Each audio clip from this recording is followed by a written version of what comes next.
Diálogos desde la Fe, el podcast del Seminario Evangélico de Puerto Rico.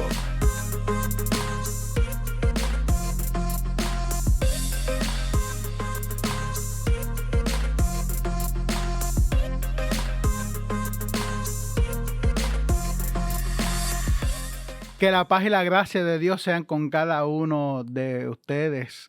Este es su amigo y pastor Juan Ramón Mejía, presidente del Seminario Evangélico de Puerto Rico, dándoles nuevamente la más cordial bienvenida. Este es su podcast Diálogos desde la Fe, el podcast del Seminario Evangélico de Puerto Rico, en donde discutimos temas que le competen al pueblo de Dios y lo hacemos desde una perspectiva bíblica, teológica y pastoral, y también teniendo en mente proveerle herramientas al cuerpo pastoral y al liderazgo de la iglesia para que puedan llevar sus tareas y ejecutar la misión lo más efectivamente posible.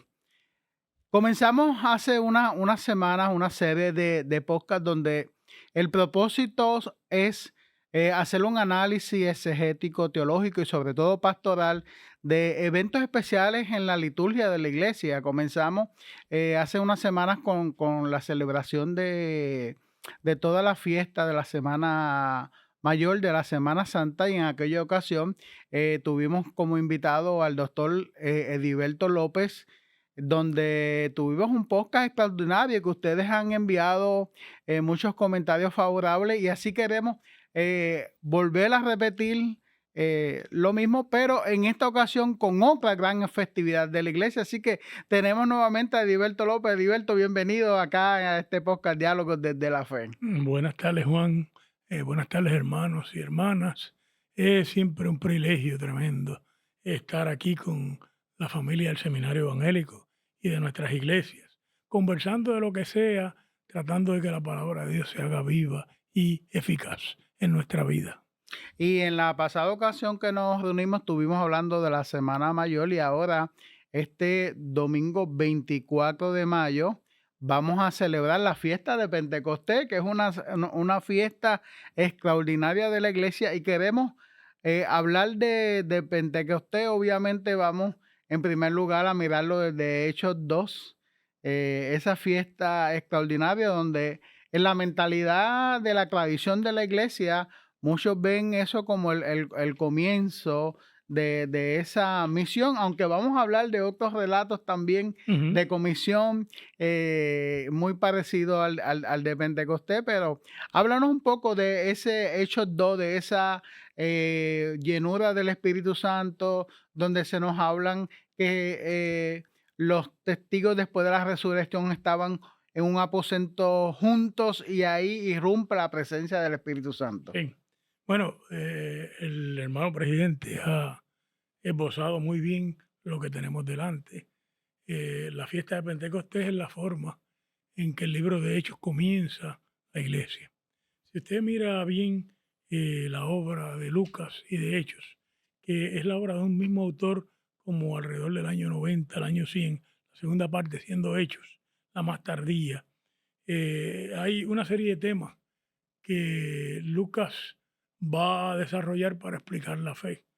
Un tema principal en el Evangelio y en el libro de Hechos es el Espíritu Santo. Ujú. En el Nuevo Testamento la palabra Espíritu Santo aparece 190 veces. En Lucas Hechos aparece 111 veces. En Hechos aparece 85 Así de de importante estas es, sí. 111 Wow. veces. Por lo tanto, ustedes se darán cuenta que Lucas está tratando de explicar cómo la iglesia hace su trabajo, quién dirige la iglesia, qué es lo que se está haciendo con esta figura extraordinaria del Espíritu de Dios, que ahora va a acompañar a la iglesia en toda su misión a través del tiempo. Así que Lucas ha tomado, claro, esto de la Biblia hebrea, de los judaísmos de su tiempo. Y claro, si uno abre la Biblia en el primer capítulo, el verso 2 dice que el Espíritu de Dios aleteaba sobre las faces del abismo. Fíjese, en Hechos, sintieron como un viento recio. Ujú, ujú. Cuando usted le hablan de viento recio, todo el mundo, todo judío competente sabe que ese es el Espíritu de Dios El que Espíritu de Dios. aleteaba. Así que estamos en presencia de la nueva creación Un de nuevo Dios. comienzo. Así que Qué aquí, lindo. con eso nada más, ya el autor de Hechos nos está dando una pista teológica, una pista pastoral, una pista interpretativa para comprender nuestra fe. Pero si ustedes lo miran con detalle, pues en el libro de Hechos, en 3 ocasiones el Espíritu Santo desciende de una manera patente.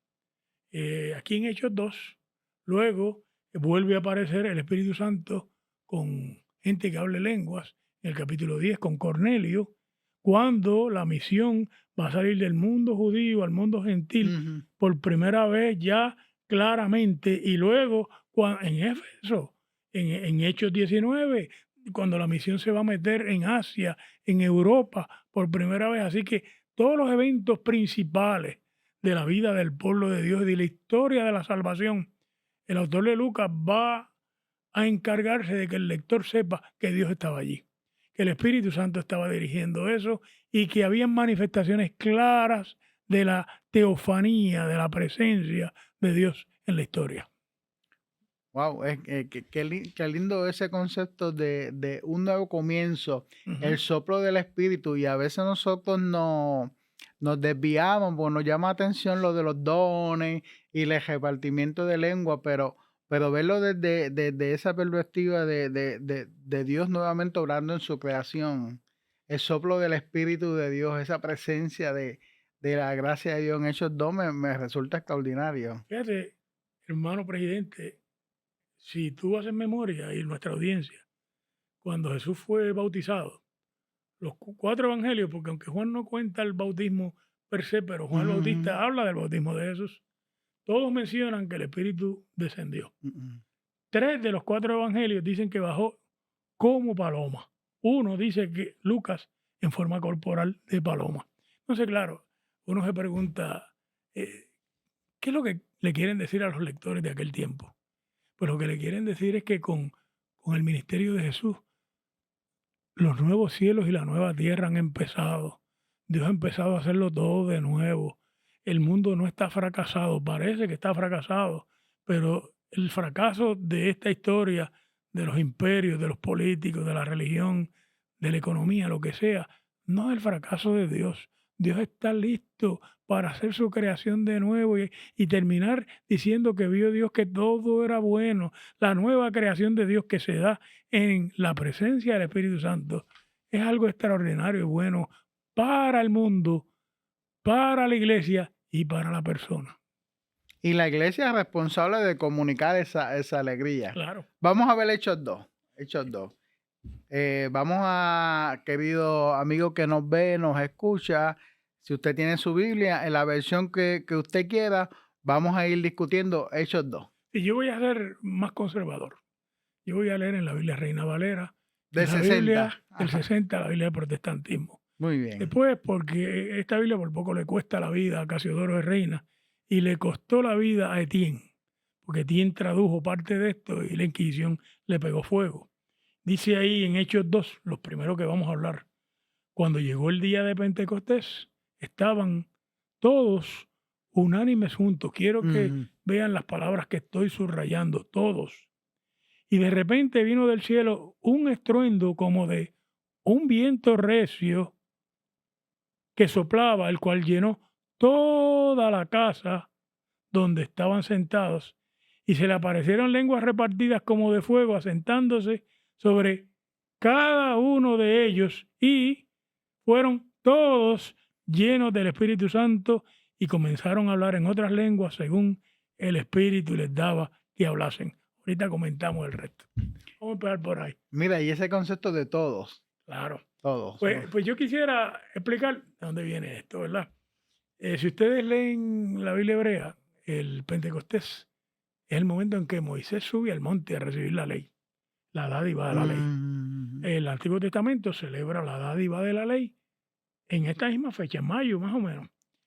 Mayo, junio, dependiendo, ¿verdad? Porque el calendario lunar es distinto al calendario nuestro. Entonces, de acuerdo al Antiguo Testamento, Moisés subió con un grupo y los dejó en el monte abajo y dijo, no, quédense aquí, es más el pueblo. En algunos de los relatos le dijo, no, sube tú solo. Y él subió solo al monte y desapareció. desapareció, pues estuvo 40 días, 40 días después todo el mundo dijo, usted murió por allá Sí, arriba, sí. ¿verdad? Entonces, cuando él bajó con la ley, se encontró el pueblo con los becerros, adorando los becerros y adorando los becerros de oro. Entonces, claro, yo siempre me he preguntado, ¿qué fue lo que pasó? Pues lo que pasó fue que solo uno recibió el Espíritu y los demás no tenían el Espíritu. A falta del Espíritu en el pueblo se fue detrás de los ídolos. Pero ahora Dios ha aprendido de esta experiencia. Ha dicho, no, o bailamos todos o rompemos la radiola, ¿verdad? Aquí tiene que subir todo el mundo al monte conmigo. Y por eso, en este relato, todos están allí en el aposento alto y el Espíritu Santo cae sobre todos. Claro, que Lucas va a poner en un discurso de Pedro cuál es la promesa que Dios ha hecho para que esto sea así, que es la promesa de Sofonía. Pero, de todas maneras, mire lo que esto implica. Cuando una iglesia le pregunta a la gente si han recibido el Espíritu Santo, es una tragedia el que hagan esa pregunta. Porque en la iglesia todos recibimos el Espíritu Santo, no algunos. Lo que pasa es que el Espíritu se recibe de distintas maneras. Pero toda la iglesia tiene el Espíritu Santo, porque esa es la única manera que esa iglesia ha podido pactar con Dios y que tiene escrito en su corazón la ley de Dios. Si no, está el pueblo abajo en el desierto con los becerros de oro en la idolatría. Entonces, claro, yo cuando hacen esa pregunta sobre si alguien no ha recibido el Espíritu Santo, me aterra la idea de que eso pueda ser cierto, porque si fuera cierto, lo que pasaría es que esa persona está a expensas de la idolatría. Y la idolatría no tiene que ser un muñeco de yeso, ¿sabes? No tiene que ser una imagen. Un ídolo es cualquier cosa que es lo más importante en su vida, independiente a Dios.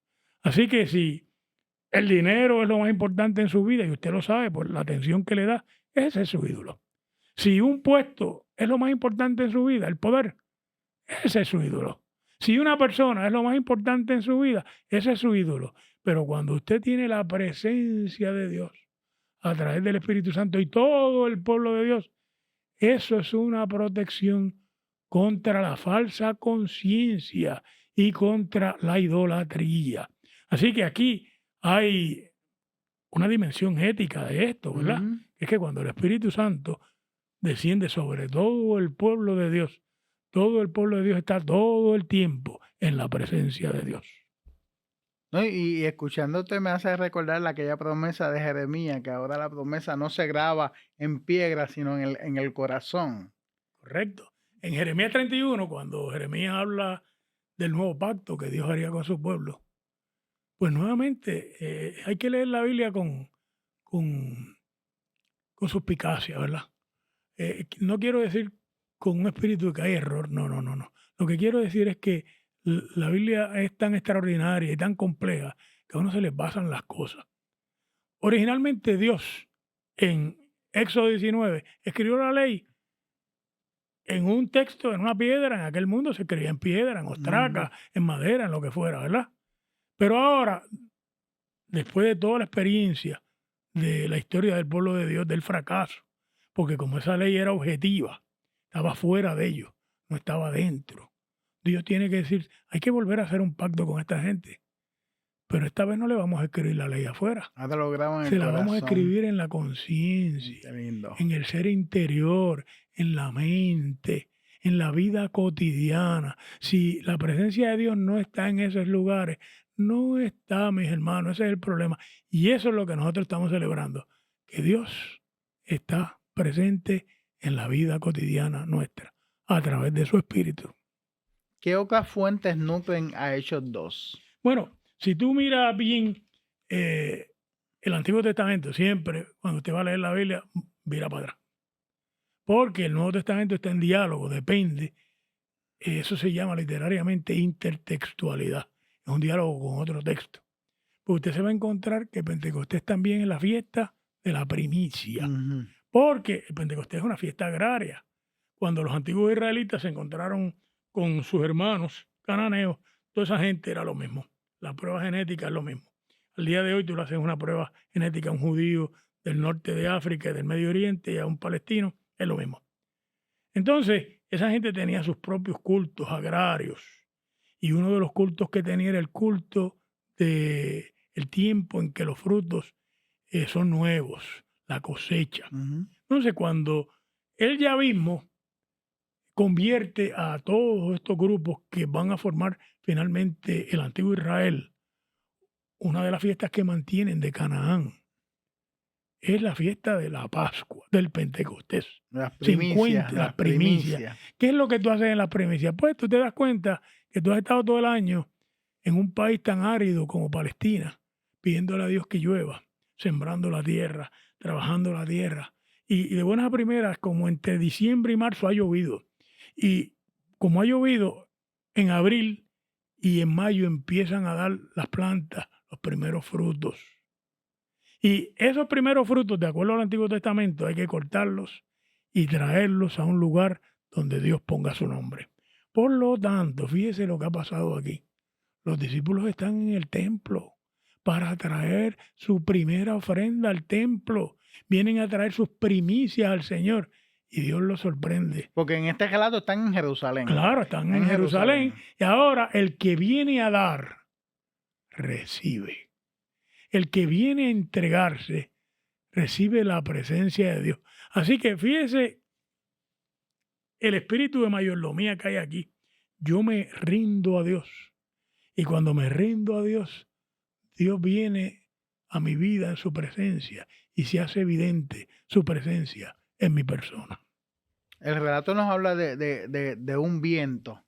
Sí. Viene un viento que es símbolo de esa presencia de Dios y llena a todos los que están allí presentes. Y comienzan a hablar en lengua, pero no necesariamente son lenguas angelicales, están hablando de idiomas. Bien. Lucas es un gran escritor. Los grandes escritores saben, esto se llama desfamiliarización. Cuando usted pone un tema complejo, lo compleja más, lo hace más difícil, ¿verdad? Entonces el lector se queda absorto, ¿qué fue lo que hizo, verdad? Con esto, ¿verdad? Entonces, esto empezó en Génesis. En Génesis, cuando fueron a hacer aquella torre para llegar al mismo cielo, ¿verdad? Torre de Babel. La torre de Babel, dice que Dios lo miró desde el cielo y se rió y decidió confundirle los idiomas. No se entendían y no pudieron terminar el proyecto. Bueno, eso fue un acto de la gracia. Ese fue el primer Pentecostés. Le dieron el don de las lenguas. En la mitología nuestra, en los relatos que explican la vida, crearon la diferencia, crearon la diversidad, la pluralidad, no como un castigo de Dios, sino como un acto de la gracia de Dios. Ahora bien, ahora aquí vuelve y se menciona ese tema. Pero espérese que hay que mirar en el judaísmo cómo era que se venía trabajando este tema. Bueno, si usted lee el libro de Oseas, al final del libro de Oseas dice que al fin de los tiempos Dios le daría una boca santa al pueblo para que lo adorara. ¿Cómo entendieron los judíos del periodo intertestamentario esto? Pues si usted lee el libro Los Jubileos, un midrash que comenta el libro de Génesis y comenta el Pentateuco, como del año 150 antes de la era común, la lengua santa que Dios le iba a dar era el hebreo. Así que lo que todo el mundo espera es que al fin de los tiempos todo el mundo hable hebreo. Entonces, los judíos no hablaban hebreo ya, lo que hablaban era arameo, el idioma de los persas. Por lo tanto, ellos esperaban que al fin de los tiempos Dios iba a volver a darle la lengua. Sorpresa. Dios no es imperialista. El hebreo era el sueño de los judíos imperialistas, de que así como los babilonios impusieron su lengua y los persas impusieron su lengua y luego vinieron los griegos, impusieron su lengua y luego vino el imperio romano y eventualmente impuso el latín en el mundo, y ahora los judíos también piensan que ellos van a tener un imperio y que van a imponer el hebreo antiguo, y viene Dios y dice, no señor, aquí vamos a hablar la lengua del otro, de la diversidad. Y por eso, si ustedes siguen leyendo, mire lo que dice aquí. Dice, moraban entonces en Jerusalén judíos, varones y mujeres piadosas de todas las naciones del cielo, un poquito más abajo. Dice, partos, medos, elamitas, y los que habitamos en Mesopotamia, en Judea, en Capadocia, en el Ponto, en Asia, en Frigia y Panfilia, en Egipto y en las regiones de África, más allá de Cirene, por allá llegando casi a España, romanos aquí residentes, tanto judíos como prosélitos, cretenses y árabes, les oímos hablar en nuestras lenguas las maravillas de Dios. Por lo tanto, el primer Pentecostés que Lucas plantea es que se acabó esto de eliminarle la cultura al otro e imponerle una cultura imperial. Se acabó esta cuestión de tener una visión unilateral de la vida. Esto se acabó con Dios. Dios no lo piensa así. Dios celebra la diversidad. Dios celebra la diferencia. Dios celebra el que la gente hable idiomas distintos, que piense de manera distinta. No tienen que estar de acuerdo. Es más, si tienen el Espíritu los capacita para vivir en la diferencia. Por eso los primeros discípulos pueden hablar la lengua del otro. Yo tengo una pregunta. Si usted puede hablar la lengua del preso, si usted puede hablar la lengua de la persona que vive en una barriada, si usted puede hablar la lengua del anciano, si la gente mayor de nuestra iglesia puede hablar la lengua de Bad Bunny, puede hablar la lengua de los jóvenes, porque a mí me da la impresión de que nosotros tenemos que pedirle a Dios en este tiempo que nos deje hablar en las lenguas de los que son diferentes a nosotros, porque sin ese diálogo respetuoso, amoroso, no puede el Espíritu Santo hacer su trabajo. Así que esto es un planteo teológico maravilloso del autor de Lucas. La cuestión de que no es que dijeron sí que manda, ¿verdad? No fue que entraron en trance. El primer Pentecostés, el segundo es en trance. En Hechos 10, este no. Estos son idiomas. La iglesia del Espíritu habla la lengua de él y de la otra. Habla la lengua de los y las diferentes. Habla la lengua de los marginados. La iglesia del Espíritu es un lugar donde hay gran comunicación. No es una iglesia que viene a imponerle su línea a la gente. Al contrario, viene a celebrar la pluralidad humana y la diversidad. Mire, en nuestro país se ha negado la pluralidad con el racismo. Se ha dicho que ser negro es malo. Pues la iglesia del Espíritu celebra la negritud. En Ser nuestro país, extranjero. ser extranjero ahora, como los arrestan y se los llevan. Y la iglesia del Espíritu dice, no. Dios habla la lengua del extranjero, ¿verdad? La iglesia del Espíritu habla la lengua de la mujer, del anciano, de la minoría sexual. La iglesia del Espíritu es una iglesia que puede unir diferentes y puede hacer la reconciliación humana, no imponiendo una línea, sino un mundo de tolerancia, de comprensión y de paz con justicia. No, y me encanta porque más adelante vamos a ver que son invitadas a vivir esa buena noticia de resucitado. Por lo tanto, Hechos nos invita a ser un pueblo, pero no un pueblo exclusivo de una iglesia que se encierra, sino es el Espíritu de Dios invitándonos a ser parte de esta gracia, de este regalo. Es el Espíritu Santo capacitando a la iglesia para, como tú bien traes, poder nosotros comunicarle a los jóvenes la alegría de la vida. En una sociedad donde los jóvenes están perdiendo su vida, nosotros se nos ha olvidado cómo hablar con ellos para traerle ese sentido de la esperanza, porque después de todo estamos hablando del Dios de la esperanza, del Dios que se hace presente. Y me gusta eso. La gente en el texto viene a Jerusalén porque hay una fiesta. Hay una fiesta que se celebra mucho antes del relato de Pentecostés nuestro. Y allí se encuentran con algo que al principio no lo pueden entender. Porque acusan a los discípulos de estar borrachos. Están ebrios. De estar borrachos. Explícanos eso. Bueno, lo que pasa es, claro, si tú te encuentras con un grupo de marginados de Galilea, pobres, y de buena primera esos pobres tienen esta capacidad tremenda, pero son las 9 de la mañana, ¿qué tú piensas?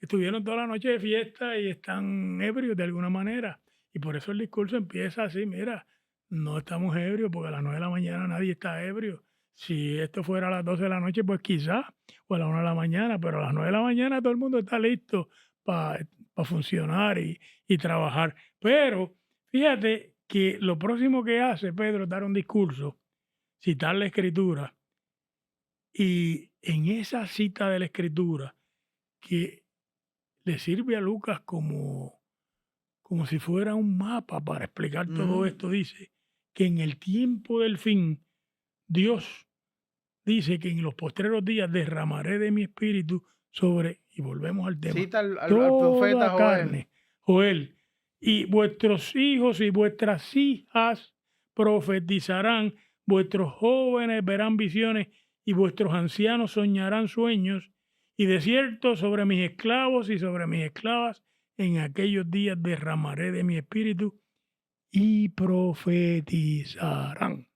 Entonces, claro, yo digo, espérate, aquí han pasado muchas cosas. Esta gente está hablando en las lenguas del mundo. Está hablando en las lenguas de Irán, del Líbano, de Israel, de Estados Unidos, del Cuerno de África, de los yemeníes, de Ucrania, de Rusia. Esas son las lenguas que están en crisis en nuestro mundo. Y la iglesia tiene que poder hablar en las lenguas de esos pueblos que están en crisis para que pueda hacerle una oferta de justicia, una oferta de paz y pueda hacer una denuncia. Entonces, fíjate la clave aquí, dice que reciben el Espíritu, pero ¿para qué? Para caerse patas arriba en una iglesia y llenarse de felicidad y decir sí que manda. No, eso no es lo que dice aquí. Aquí dice que se le da el Espíritu para que profeticen. Entonces, claro, uno tiene Que que tampoco es preguntarse. adivinación. No, claro, un profeta griego es un adivino. Un profeta hebreo no es un adivino. Un profeta hebreo es un vidente. ¿Qué es lo que ve? Pues Dios lo invita a su corte. Y allá en la corte Dios está discutiendo qué es lo que está pasando ahora en el mundo en que él vive. Y allí Dios decide, vamos a hacer esto y vamos a hacer aquello otro. Y le dice al vidente, vete tú y dile a esta gente que esto es lo que va. Entonces el vidente puede venir para acá abajo con los espejuelos de Dios y hacer dos cosas. Denunciar. Porque Dios se lo llevó para allá arriba porque acá anda mal la cosa. Por lo tanto, un profeta lo primero que hace es denunciar la opresión, denunciar la injusticia, denunciar la exclusión, denunciar la violencia, denunciar la maldad. Eso es lo primero que hace.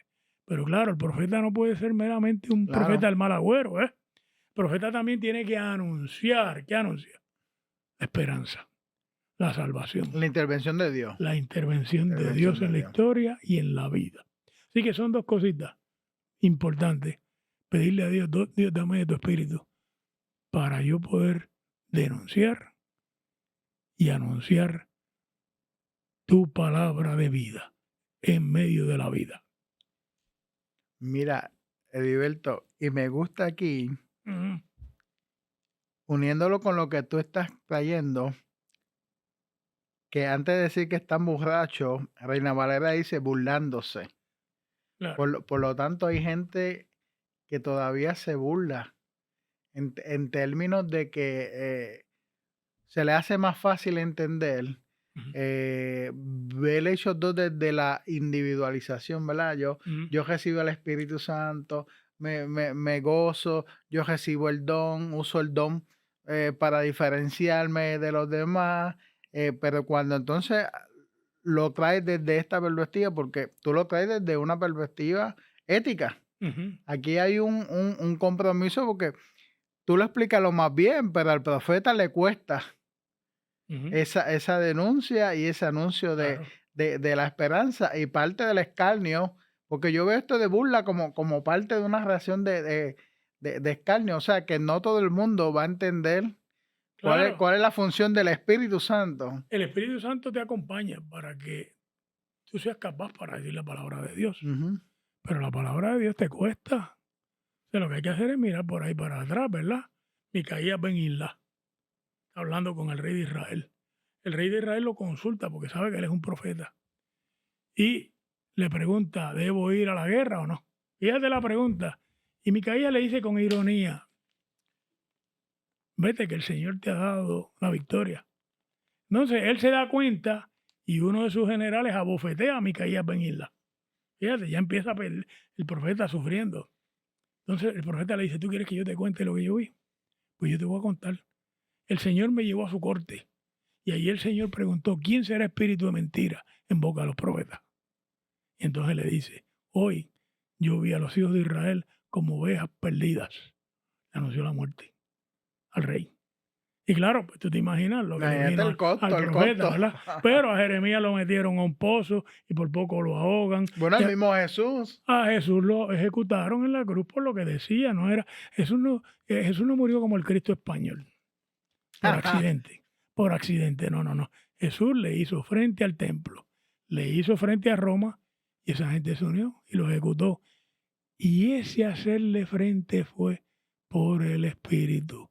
Donde esté el Espíritu, se puede decir la palabra de denuncia y de anuncio de Dios. Y claro, uno le pide al Espíritu Santo que le dé fortaleza a uno y a la comunidad para aguantar toda la violencia que viene detrás. Porque cuando uno dice la palabra de Dios, pues como tú muy bien dices, los poderes que están no siempre quieren tener que escuchar esa palabra, porque a los poderosos la palabra de Dios los incomoda, los hace estar inestables, los pone en inestabilidad. Claro. Por lo tanto, cuando tú predicas la palabra de Dios, pues tú sabes que tú estás creando olas en medio de un mundo que quisiera justificar la maldad.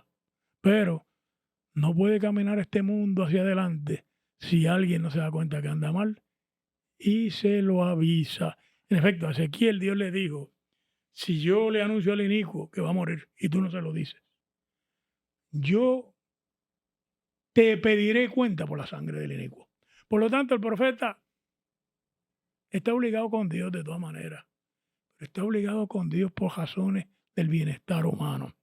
Siempre en el judaísmo esto se llamaba mikra. Mikra, que tú te encuentras con Dios, pero tú no te encuentras con Dios para que seas mejor, para que seas superior a los demás, para que tengas la llenura del Espíritu Santo. De eso están llenas nuestras iglesias. No. Tú te encuentras con Dios para la misión de Dios en el mundo. Y esa es la diferencia aquí, que Jesús recibió el Espíritu y fue a la sinagoga y dijo, el Espíritu del Señor está sobre mí porque me envió a predicar buenas nuevas a los pobres. Y la única buena nueva que se le puede dar a un pobre es que no va a ser más pobre. Porque si tú lo que le dices, aguanta ahí con calma, pues eso son malas noticias, ¿verdad? Sí. Y ahora la iglesia también, en medio de la historia, va a predicar el Evangelio, la buena noticia, y la buena noticia es una de denuncia y de anuncio, pero vamos a ver un poquito más abajo, que no es solo una buena nueva, es un cambio en las relaciones sociales, en las relaciones políticas y en las relaciones económicas que se hace por medio del Espíritu Santo. Mira, Heriberto, y porque no podemos ir, queridos hermanos y hermanas, texto por texto, porque imagínate, haría un poco de 3 horas. En el verso 26, que a mí me encanta ese verso, Pedro, en representación del grupo, le dice a los oyentes, después de explicar, sepan ustedes toda casa de Israel que este Jesús a quien ustedes crucificaron. Dios lo ha hecho 2 cosas, Señor y Cristo. Y Cristo. Y después la gente se compungió, ¿verdad? Y le dijeron, ¿qué haremos? ¿Qué haremos? Explícanos Bueno, eso. mire, una de las funciones del Espíritu Santo es ayudar a la iglesia en su tarea misionera sobre el señorío de Jesucristo. Jesucristo se levantó como Señor del mundo, como el Mesías esperado por Israel. Por lo tanto, y por el mundo, por las naciones, porque esto es una promesa de Dios al pueblo judío y al pueblo gentil. En Génesis 12, esto tiene que ver con las naciones. En ti serán benditas todas las naciones de la tierra. Por lo tanto, ahora dice el autor de Lucas que 3,000 personas, que son los que se convirtieron allí, se dan cuenta de que en efecto ellos han colaborado con la maldad, que ellos han sido parte de la opresión y que esa colaboración ha mandado a Jesús a la muerte. Pero claro, toda esa explosión de la presencia de Dios es prueba de que Cristo vive. Por lo tanto, ¿qué es lo único que puede hacer el ser humano cuando se da cuenta de que Cristo vive? Pues cambiar su mente, no arrepentirse, ¿verdad? Metanoe significa cambio de mente, cambio de emociones, cambio de conducta, ¿verdad? Esa es la tríada cognitivo, emocional, racional, ¿verdad? Que lo mismo tú cambias tus emociones y las emociones te cambian la mente, y la mente te cambia la conducta. Y cuando tú cambias todo eso, tú eres una nueva persona. Eso es una persona que ha nacido de nuevo del agua y del Espíritu, que va a ser un tema que va a utilizar el Evangelio de Juan. No es que Lucas lo soslaye, es que no le llama así el nuevo nacimiento, pero sí le llama el arrepentimiento. Y el arrepentimiento, audiencia que nos escucha, empieza confesando que Cristo vive, que Cristo es el Señor y que ese hombre es la esperanza salvífica que Dios le había prometido a su pueblo por los siglos, y que en él todo lo que tiene que ver con la salvación ha empezado a cumplirse, y la evidencia está allí en Pentecostés. Por lo tanto, Pedro le dice a aquella comunidad, una de las cosas que hace la Iglesia del Espíritu es predicar el Evangelio de Jesucristo. Arrepiéntanse y bautícense cada uno de vosotros para perdón de pecados y para que empiece un tiempo de refrigerio del Señor con ustedes. Así que, fíjese, mire toda esta historia riquísima que trae la ley, la nueva ley, el Espíritu Santo en la creación, las primicias ahora, la profecía, y la profecía tiene dos componentes. El componente del anuncio de Jesucristo y el componente de la construcción de la comunidad donde hay justicia. El verso 42 al 44 dice que los discípulos tenían todas las cosas en común y que las vendían y las traían a los pies de los apóstoles, que distribuían a cada uno conforme a su necesidad. Así que la Iglesia del Espíritu está formando la utopía. La Iglesia del Espíritu no puede estar ajena a que a la gente le haga falta un plan médico, que le haga falta un empleo, que le haga falta una escuela, que le haga falta los bienes que le dan dignidad a la vida.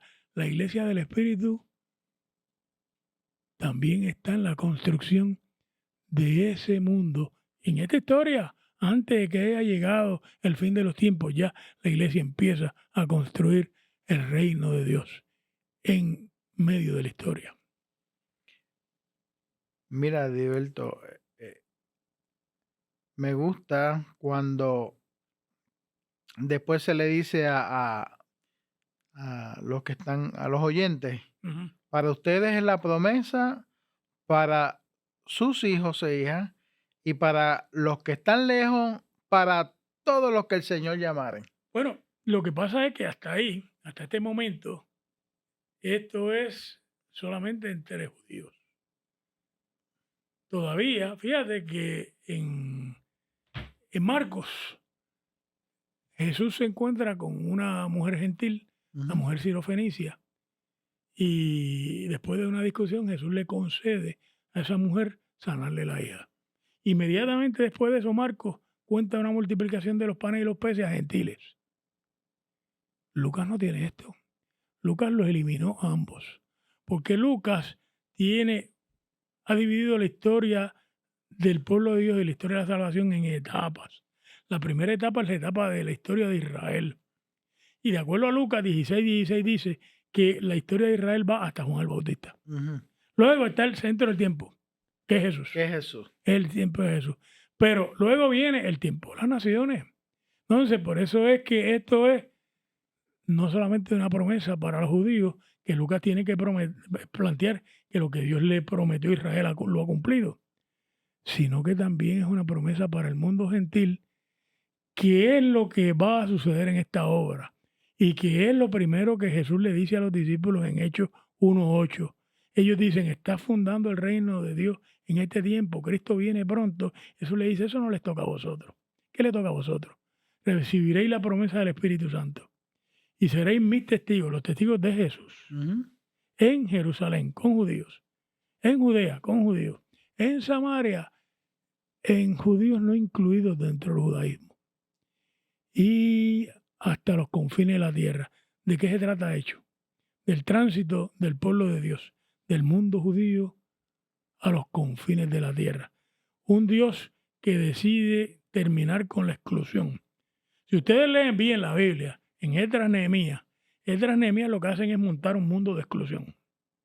Le dicen a todo el mundo que se tiene que divorciar de las mujeres gentiles, que tiene que repudiar sus niños que no son hijos de una mujer judía, y con eso empieza Israel, el Israel post-exílico. Ahora, la iglesia del Espíritu es al revés. Aquí nos repudiamos a las naciones. En este pueblo de Dios nuevo se incluyen las naciones. En este pueblo de Dios se incluyen los y las diferentes. En este pueblo de Dios, el pueblo del Espíritu, vamos a llegar hasta los confines de la tierra. Así que hay que ver qué usted está excluyendo que Dios no ha excluido. ¿Qué usted está alegando que no tiene parte que Dios le ha dado parte en la historia? Y ahí tenemos el relato de Cornelio. Claro. Relato de Cornelio, pues un excluido, ¿verdad? Pero Cornelio es un temeroso de Dios. Un temeroso de Dios, un gentil que va a la sinagoga. Es monoteísta, no adora ídolos. Guarda la dieta, pero no se circuncida ni por nada del mundo. Entonces, en Hechos 10, dice que Pedro estaba en Jope cuando vio un lienzo. Este es el segundo Pentecostés en Hechos. Vio un lienzo que le bajó del cielo lleno de cerdos, camarones, cuadrúpedos, todos los animales impuros que menciona el libro del Levítico. Y una voz del cielo que le dijo, pique y come. Entonces Pedro le contestó como buen judío, nunca ha probado mi boca cosa impura. Y volvió, estaba en oración y volvió a bajar el lienzo. ¡Pap! Usted se imagina una sábana llena de cuántos animales impuros hay. Y vuelve la voz del cielo. Esto es un apocalipsis. Lo invitaron, esto es un profeta, una persona que va a la sala, a la corte. Y le dicen de nuevo, pique y come. Pero esta vez le dicen algo más. Deja de llamar impuro lo que yo he limpiado.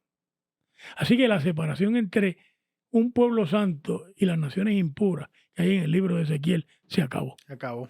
Dios, esto es un nuevo tiempo. Esto es un nuevo tiempo. Dios ha limpiado, ha acabado con esa separación entre judíos y gentiles. San Pablo, que sabe esto, dice que ha acabado la diferencia entre mujeres y hombres, entre libres y esclavos. Y sabrá Dios, porque esto es números apertus, ¿verdad? Hasta dónde Dios ha llegado acabando con la separación. Yo me sospecho que muchas cosas que nosotros separamos, Dios las ha traído a su pueblo y a su historia de salvación. Entonces, al rato, vienen de casa Cornelio a buscar a Pedro. Entonces Pedro llega allí y Pedro está asustado porque los judíos saben que en casa de un gentil hay impureza y la impureza se pega, ¿verdad? La contaminación ritual se pega. Por lo tanto, Pedro entra para allá con dificultad porque Dios le ha dicho, mira, te vienen a buscar, vete con ellos. Vas a entrar a casa de un soldado romano que se llama Cornelio. Él entra para allá adentro. Entonces, cuando él empieza a hablar, dice que el Espíritu Santo cayó. No lo dejó terminar. No lo dejó terminar. Todo el mundo entraron en trance. Allí sí que fue Sicamanda, ¿verdad? Sí. Allí fue Sicamanda. Y entonces Pedro dice, contemplo que Dios no hace distinción de personas. Por lo tanto, mire, el Espíritu Santo es la política de la inclusión. El Espíritu Santo es la política del extranjero. El Espíritu Santo es la política del que usted había declarado no persona y Dios lo declara santo. Dios lo dice, ya lo he limpiado, tú no lo puedes excluir. El Espíritu Santo es la inclusión de todos los que ustedes excluyen, porque Dios los ha incluido, pero nos los ha bajado en el lienzo y nos ha dicho, dale parte, ya no es impuro, es santo. En el libro de Hechos esto se repite por tercera vez. No, y antes de este relato, en Hechos 8 hay un encuentro de Felipe y el etíope, Eunuco, que también tiene la experiencia de venir a los pies del Señor. Es correcto. Fíjate que después del discurso de Esteban, mire, el autor de Lucas es una cosa fabulosa, ¿verdad? Dice que los apóstoles estaban cansados y querían que las mesas se dedicaran una gente, y como las viudas de los helenistas, los judíos que hablaban griego, se quejaron de que las discriminaban, nombraron 7 diáconos, ¿verdad? Y esos 7 diáconos todos tienen nombres griegos, son judíos del mundo griego. Entonces, ellos, los grandes apóstoles, Pedro, Santiago, toda esa gente que había estado con Jesús, pues no querían ensuciarse las manos, ¿verdad? No querían mezclarse con la chusma, y entonces nombran a gente de abajo para que haga el trabajo secundario. Fíjese lo que sucede. El Espíritu Santo no está de acuerdo. ¿Quiénes son los grandes apóstoles de ahí en adelante? Los diáconos. Trabajo. Los diáconos. Esteban da el discurso en Hechos 7. En Hechos 8 no solamente es la conversión del eunuco, Sí, se convierte Samaria, se samaritano, convierte sí. Samaria. Entonces, hay que mandar a buscar los apóstoles porque todavía esto no está claro, para que oren por ellos y reciban al Espíritu Santo. Pero ahí hay una anticipación del Pentecostés que va a haber en Hechos 10. Pero en Hechos 19 no está Pedro, ni está Santiago, ni está ninguno de los 12. El que está es Pablo, que es un outsider, y vuelve el Espíritu Santo, porque el Espíritu Santo no está amarrado tampoco a los líderes de la iglesia. No hay sucesión apostólica en esto. El Espíritu Santo es dueño de la iglesia, no la iglesia dueña del Espíritu Santo. Vamos a poner las cosas en orden. Claro. El dueño del pueblo de Dios y del proyecto de Dios es Dios y no nosotros. Y eso era lo que quería hacer el antiguo Israel, era lo que querían hacer los judíos, lo que ha querido hacer la iglesia a través de los siglos, en muchas ocasiones, no siempre, pero en muchas ocasiones. Y ahora el libro de Hechos nos lo vira todo al revés. Dios lleva la historia a su propósito y nosotros no podemos decir que somos hijos e hijas de Abraham, porque de estas piedras Dios puede hacer un pueblo para Abraham y Sara. Y después, a mitad del libro, el Evangelio sale más allá de Jerusalén, Claro. con la figura de Pablo. Ahora va Pablo es el libro de Hechos se divide en dos partes esencialmente. De Hechos 2 a Hechos 12, Pedro. En Hechos 12, Pedro sale de la cárcel. Y hay como 3 capítulos ahí que no son los helenistas. Pero ya en el capítulo 9 viene el encuentro del Cristo vivo con Pablo. Y del capítulo 13 en adelante, el capítulo 28 es Pablo. Es Pablo. Y todo lo que pasó con Jesús en el libro de Lucas se repite con Pablo. Si Jesús echaba demonios, Pablo echaba demonios. Si Jesús resucitaba muertos, Pablo resucita muertos. Así que Pablo es el personaje del Espíritu Santo. Y el Espíritu Santo le habla a Pablo y le dice: haz esto, no vayas aquí, entra a tal sitio. Le hace revelaciones, inclusive capítulo 17 de Hechos, que es la lectura de hoy, se ha dicho de paso. Pablo está preso con Silas y otros compañeros en una cárcel.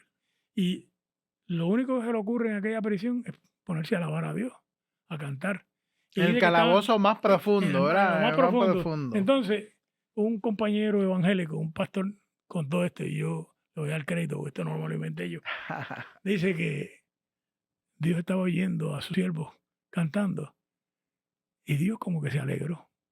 Y cuando se alegró, Dios se levantó y dio un paso para bailar, y cuando dio un paso hubo un terremoto. Y entonces, salieron todos libres. Y esa es la conversión del carcelero de Filipo, ¿verdad? Y su familia. Y su familia creen en Jesucristo y serás salvo tú y tu casa. Y es en Hechos 3, en Hechos 2, que arrepiéntanse para que sean salvos. Ahora, a un gentil, creen en Jesucristo y serás salvo tú y tu casa. Así que la Iglesia del Espíritu también predica ese encuentro con Dios en la persona de Jesucristo. Pero Jesucristo lleva al mundo a su reino. Así que la Iglesia del Espíritu también va al proyecto de Jesús, al proyecto de convertir al mundo en un mundo de justicia. Heriberto, nos quedan unos cuantos minutos, pero me gustaría que le pudiera decirle a los pastores, las pastoras que van a predicar este 24 de mayo, algunas líneas para predicar. Bueno, miren, yo, como ustedes habrán visto, siempre estoy pendiente de cómo el Nuevo Testamento repite el Antiguo Testamento, porque nunca lo repite igual. Y yo lo que quiero ver es cómo lo toma y lo cambia. Y yo le plantearía a ustedes que, por ejemplo, se lean el libro de Génesis en el capítulo de la Torre de Babel y pongan a su congregación a pensar en cómo la Torre de Babel se parece a Hechos 2. Yo estaría claro de que un relato tiene que ver con el otro. Yo iría a Éxodo 19 y haría una lectura en Éxodo 19 y especialmente con lo del becerro, para que mi congregación se dé cuenta que el Espíritu Santo no es algo que podemos tener o no. Es que si no lo tenemos, el costo es enorme. El costo de la idolatría. Y de la idolatría es la muerte en vida, ¿verdad? Yo iría a los relatos del Levítico y de Deuteronomio y de Números, donde se ponen las regulaciones de la fiesta, las primicias, para invitar a mi iglesia a que una iglesia del Espíritu le entrega lo mejor de sí. Ujú. Te daré lo mejor de mi vida, cantan los evangélicos, ¿verdad? Te daré lo mejor cada día, ¿verdad? Porque cuando extrañamente usted le entrega su mente, su corazón, su fuerza, su juventud a Dios, Dios se entrega a usted en la persona del Espíritu Santo. Entonces, yo miraría el tema del Espíritu Santo en Juan 20, porque en Juan 20 no hay lengua, no hay fuego, no hay viento recio, lo que hay es un soplo de Jesús y una palabra: reciban al Espíritu Santo. De hecho, paso, ya Jesús le había dado el Espíritu en la muerte. En Ujú. Juan dice que entregó el Espíritu. ¿A quién le entregó el Espíritu? ¿A Dios o a los que estaban allí? Bueno, que el lector resuelva eso, Ja, ¿verdad? ja. Ahora, yo miraría, ¿por qué? Porque el Espíritu en Juan es un espíritu de reconciliación, al que ustedes le perdonen los pecados, perdonados le son, pero también es un espíritu de juicio, al que ustedes le retengan los pecados, Le sean retenidos. retenidos le son. ¿A quién hay que retener los pecados Ujú, en este ujú. momento dado? Porque a mí me parece que en nuestra sociedad hay mucha corrupción y mucha violencia, y hay que retener algunos pecados. Y si nosotros no los retenemos, los que hayan recibido el Espíritu Santo lo harán, lo harán. Entonces, yo miraría el Antiguo Testamento, porque en el libro de Jueces, todo el que recibió el Espíritu Santo entró en una lucha por la justicia. Entonces, como en Hechos 2 termina con la comunidad utópica, con la comunidad en la justicia, digo, donde está el Espíritu Santo hay capacidad para construir un mundo nuevo. Un mundo donde no haya, en el libro de Jueces, lo que hay es una élite pequeña que explota a todo el mundo. Y los jueces lo que hacen es eliminar la élite para que haya una comunidad de iguales. Pues hoy día nosotros tenemos el 1% que tiene, es dueña de la mitad de todo lo que hay en el mundo. Y el resto del 99% vive con lo que le sobra. Pues la Iglesia del Espíritu es una iglesia capacitada para luchar por un mundo donde haya justicia. Y yo le daría esas pistas. Pero también el día de Pentecostés este año es el día de Aldersgate, ¿verdad? No, yo soy metodista. Ja, Bueno, ja. ¿qué fue lo que pasó en Aldersgate? Pues mire, eh, compañeros y compañeras, Juan Wesley fue un culto en Londres, una iglesia morava. Juan Wesley era anglicano, él no era moravo, pero cuando él vino a América a ser pastor, él se montó en un barco con moravos y él estaba muerto el miedo. Y los moravos venían cantando coritos, himnos y leyendo la Biblia y predicando. Y él decía, yo vengo a América a predicar la salvación a esta gente. ¿Quién me salvará a mí? Ujú. Entonces, él fue un fracaso en América. Juan Wesley fue un fracaso. Y lo mandaron para atrás y nunca lo nombraron de nuevo realmente.